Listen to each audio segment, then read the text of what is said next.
Welcome back to the channel. I've got a nice little 93 Foxbody here, and actually it's a reasonably special car. It's a crank window, manual lock, non-AC, LX hatch, and it's in reef blue, which, if I'm not mistaken, is a little bit of an unusual color. Now, the story on the car is the guy who owns it now got it from a relative, and the relative got it in an auction. And it has been sitting at the relative's place under a spruce tree for some number of years, 3-4 years at least. Unfortunately, it has received an incredible amount of paint contamination from the spruce tree. So that's problem one. Hopefully that can be sorted out. But the customer has reported that the car just falls on its face when he steps on it. So there's some physical problem with the car, and nobody seems to quite know what it is. Now, the customer's not an expert on these cars. He's taken the sort of usual steps that I think a lot of you guys will take, which is gone on Facebook forums and then received a dog's breakfast worth of advice, some of which is probably guys just screwing with them, some of which is guys who are well-intentioned but really don't know how to sort a car like this out. And there's a smattering probably of legitimate advice in there, which is hard to sort out from the noise. His initial problem was a leaky coil. There was a video, you could see the coil arcing from the coil body to the chassis. That was definitely a problem. The coil's been replaced. He just put a service replacement blue streak in there, and that problem will be gone, but the car still falls on its face. So I thought this was a good opportunity to show you how I approach a question mark car like this to try and figure out what's wrong and get a path to getting the car working again. I thought the car was going to be a little more of a basket case than it is, maybe a deck truck ride here, but in fact it drove here to the shop. I drove it around and backed it onto the hoist, and everything seems normal. But the customer says if you step on it, it just falls on its face. So something isn't right and we need to find it. Any internal combustion engine really needs three things in order to work: fuel, air, and spark. So any legitimate diagnostic procedure on something like this should be oriented towards isolating which of those systems is the problem. Now with the Foxbody, there are going to be multiple problems. You could have problems in all of those systems, and he clearly did have an ignition system problem with a leaky coil. But if you work on each system independently, you're going to be able to get a feel for whether, say, the fuel system is fine and your problem is elsewhere, in which case it's probably in spark or maybe in air. And by air, I also mean compression, that kind of problem. The fuel system is one of the easiest to isolate because you're going to use fuel pressure as your principal measure. Now, if the fuel pressure drops out when I step on it, we know we've got a fuel delivery problem. That means the pump's bad, the filter's plugged, there's a kink in one of the lines, restriction pinched, something like that. There's some kind of an issue with delivery.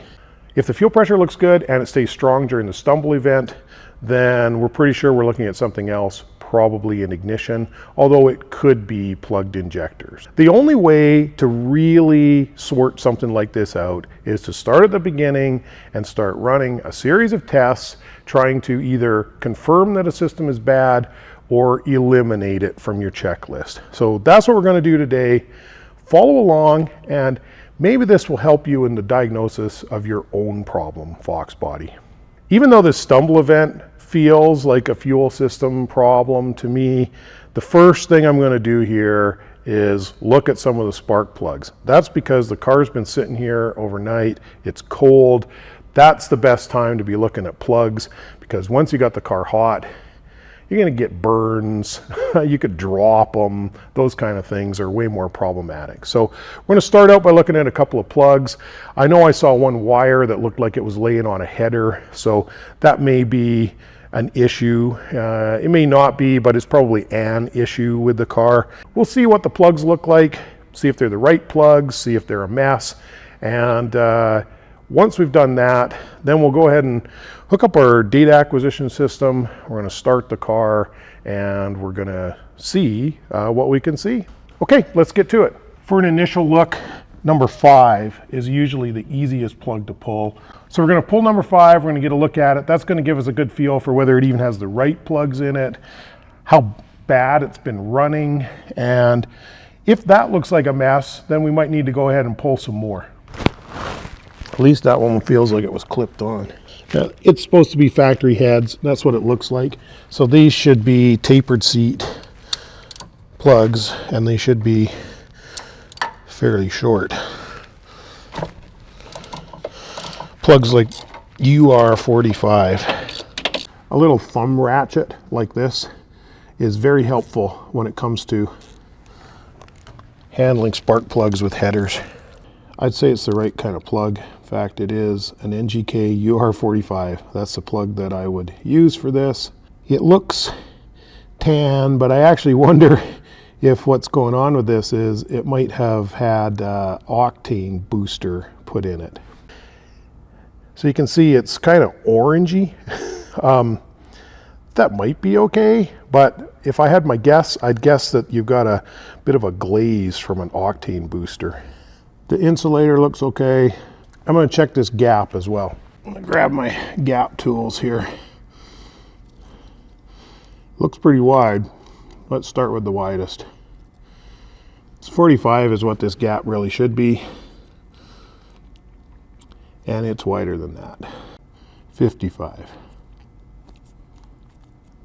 So this gap is 55. It should really be 45. I'm going to re-gap this one.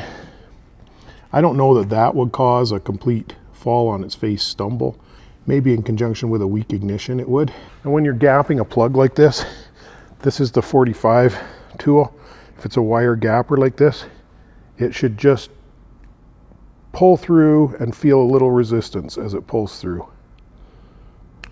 That's how you know you got it right. That's 45. Put a dab of anti-seize on the threads.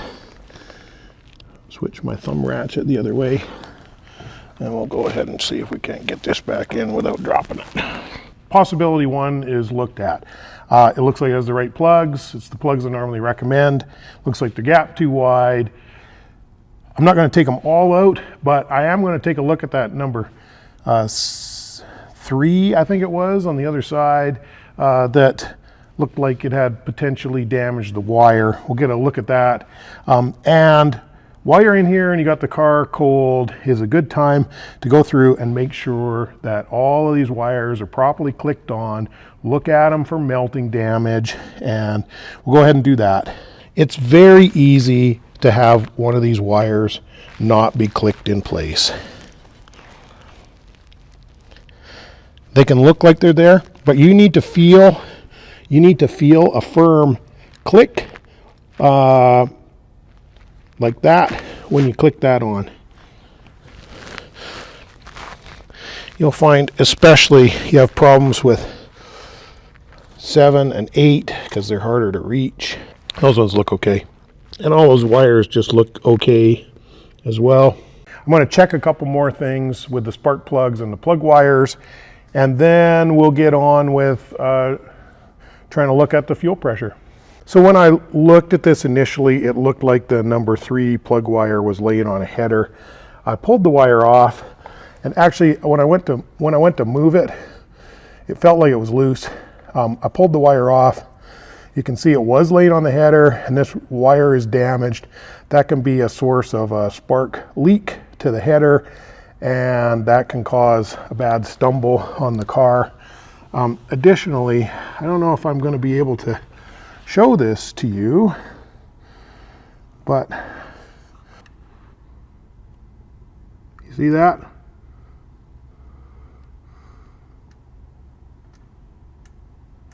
That plug is loose. Since number 3 is loose in there, let's pull that out and we'll see if there's any other issues with it. Insulator looks okay.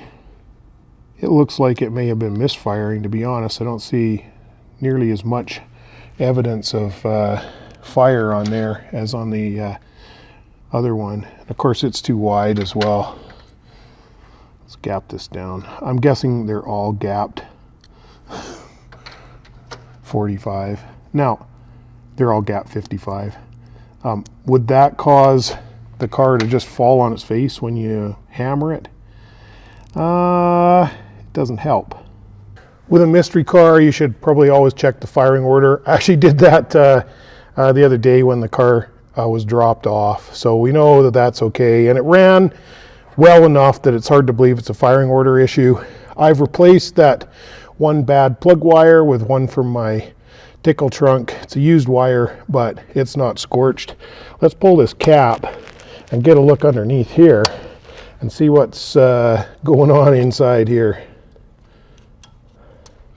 So it doesn't look too bad. The connections are a little bit corroded, and I may actually go over these maybe just with a little knife or something and try and clean those up. Let's pull the rotor.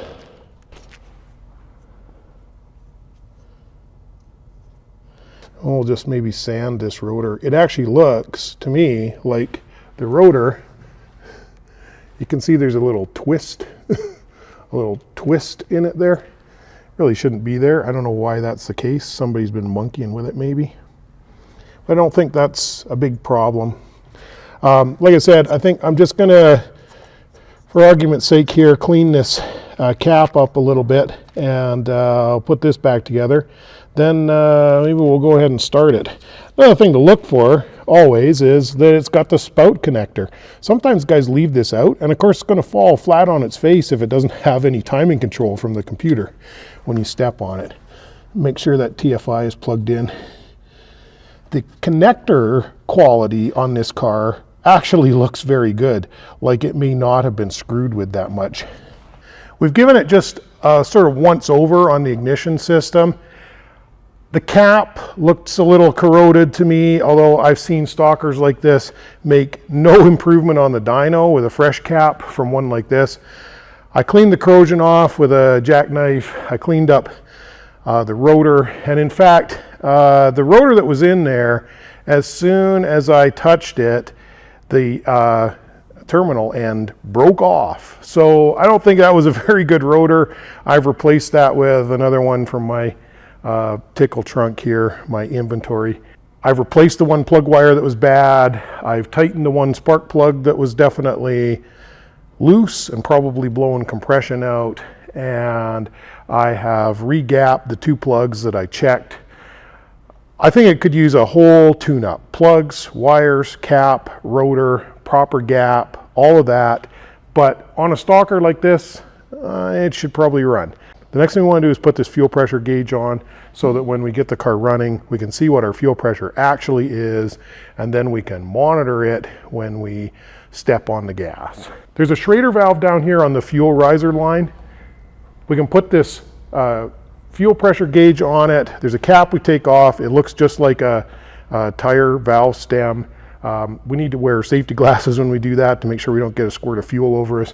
And it's better if we do it when it's cold, or at least do as much as we can when it's cold, in case we get a spill, we're not going to get a fire. Okay, you can see that on there. It's threaded onto the Schrader valve. We've got the gauge set up. The gauge reads 0, so there's no residual fuel pressure. And anytime you deal with fuel like this, you could have a fire or a leak, so you got to wear safety glasses, and you should check it before you get too far along. So the next thing that I'm going to do with this is key cycle it a couple times, and we'll see if we get fuel pressure, and we'll see if we get a leak.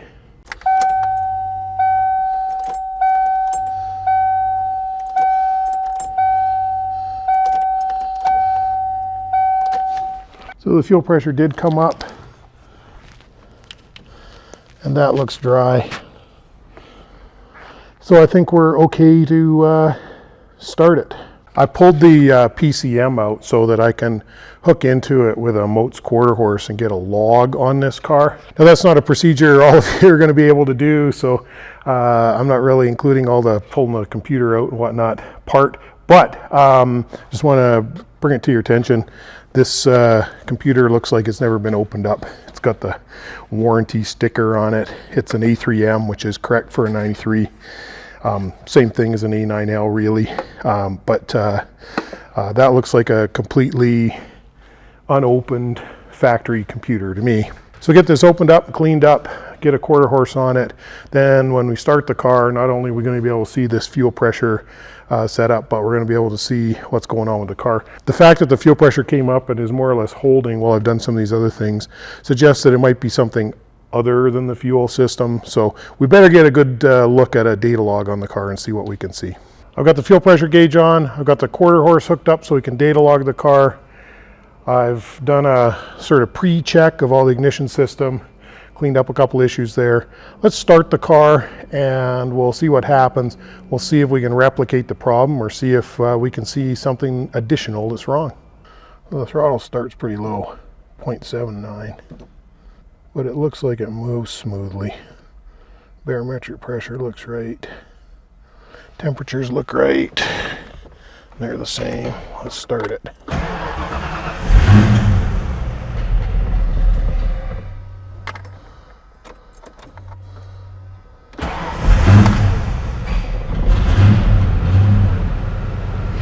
Right away cold, doesn't really want to stay running. Let's look at that fuel pressure. Well, the fuel pressure does look low. If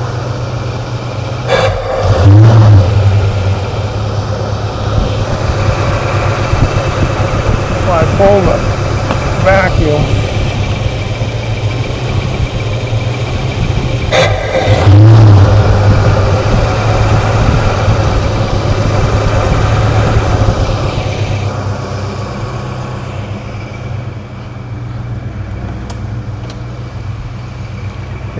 window goes down there. Wow, it keeps wanting to drop out, eh? I think that is.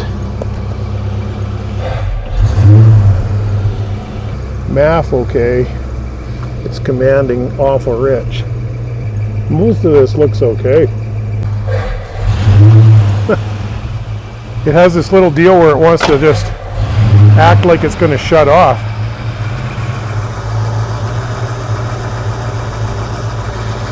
What's our system volts? That looks okay.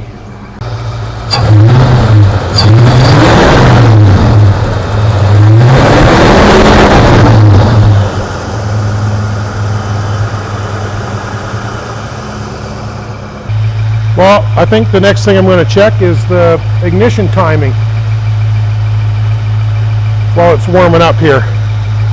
So I have a couple observations. Number one, it doesn't seem like the coolant temperature sensor is really coming up to temperature. So that could be a bad thermostat, or it could be that there's actually an air pocket on the top of the engine. I checked the radiator. It looks like it's up on the radiator, but if there's an air pocket at the top of the engine, the thermostat would not open and you won't get rid of it. That can be a problem where the car just never comes out of warm-up mode, never goes into operating mode. I checked the timing and it is set wrong. With the spout connector removed, it's about 22 degrees. Normally, I wouldn't think that would cause a huge issue, being too high just to idle, but it's not great. So I'm going to see if we can back that off. The car also doesn't want to really stay running with the spout connector removed. So I'm going to open the throttle just a little bit on the throttle stop in order to try and keep this car running. And the throttle position sensor initial setting looked low anyway, so maybe that's a good step anyway. So retimed fine. I tried revving the car, watching the timing light, and it didn't look like I had a spark dropout. But it feels like there's a little hesitation there.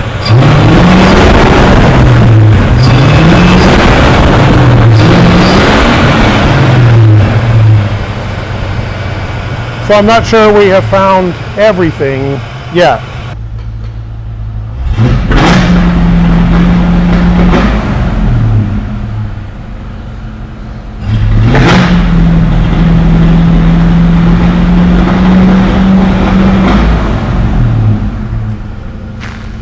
car stumbles or frankly almost shuts off when you floor it. And the fuel pressure stays good. So it kind of doesn't look like a fuel pressure problem. That's very welcome because it's kind of a pain to drop the tank, and this car has arrived with an absolutely full tank of gas. The next thing I'm going to try is a cylinder balance test. Well, it passed the cylinder balance test, no problem. I ran key on engine off, key on engine running, and cylinder balance. The key on engine off current tests only complained about the module I have installed on the computer. The stored codes included basically a spout circuit interrupted. Well, that happened because we just set the timing, so that's not really an issue. The key on engine running test just passed, no issues with that. And the cylinder balance test passed, showed no problems with any of the cylinders. That's all good news, and it strongly suggests that since the coil's already been replaced, that the problem here is with the distributor itself. I've also had a couple incidences here where the car just kind of restarts. It acts like it's just been started. I can see that on the data log. You can actually hear the car do a sort of a woof reset. Sometimes this can be caused by having a data log tool installed, but it could also be caused by, say, an interruption in the PIP signal from the TFI module. So I've seen this kind of an issue before. It can be the TFI module. It can actually be the distributor itself. There can be too much play in the distributor, that kind of thing. The HAL pickup could be bad inside. This is a Ford Motorcraft distributor, which are widely regarded as the most reliable. On the other hand, it's 30 some years old, so 32 years old or something. So stuff like this does fail over time. See this video on the channel for the distributor replacement. All right, the distributor's replaced.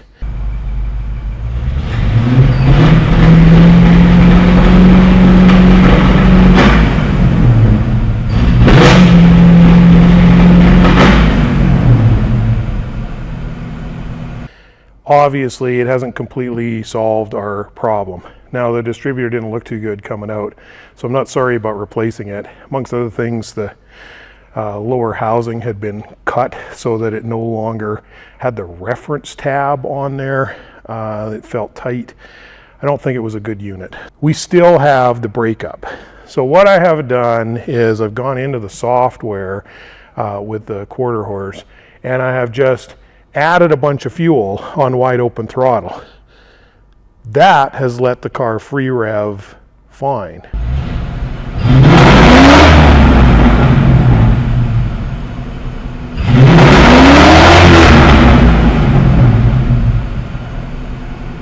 My guess is that after sitting for a long time, these fuel injectors are kind of gummed up. A probable solution to this is to just drive the car a little bit.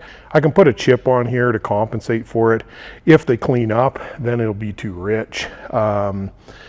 It's also possible that this goofy hot air intake that's on the car is getting a bunch of fan wash, and that's causing a distorted MAF reading. That could happen. It may be that the car just needs a dyno tune. But in any event, I think we've got a car that does free rev now, so we've definitely got a way forward.